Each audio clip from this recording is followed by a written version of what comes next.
hospitals and care settings, inviting dogs to help calm and relax patients. Now there's increasing evidence that even brief periods spent with dogs, good dogs anyway, reduces stress hormones and increases oxytocin, the feel-good hormone. And that can actually have real impact on our health. Nancy G is a professor of psychiatry and director of the Center for Human-Animal Interaction at Virginia Commonwealth University. So we know that dogs cheer people up, but what's new with this research?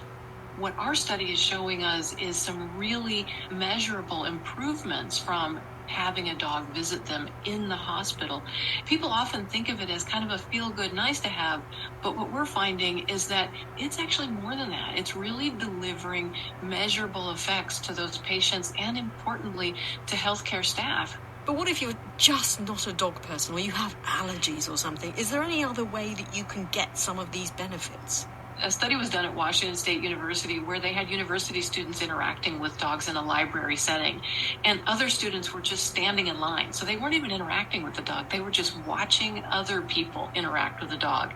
Their cortisol went down, their mood went up. So we still see similar effects even when the person isn't physically touching the dog. And you've also talked about young people, children who've had short exchanges with dogs in the classroom, haven't you?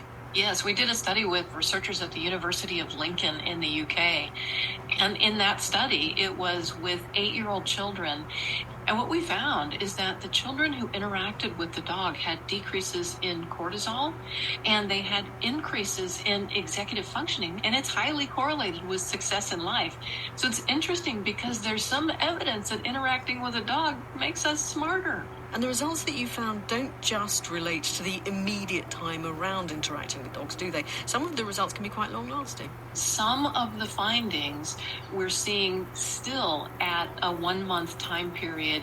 We see the dogs and we think, wow, this is a great mood boost. It must just be temporary, but it's not. It does seem to be a bit longer lasting.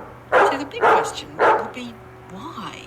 First of all, we need attachment figures. We need social support. And dogs in particular provide that for us.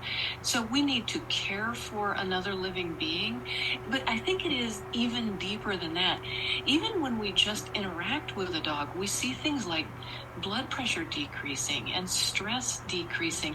And it's possible that this goes back to our long-lasting relationship with animals.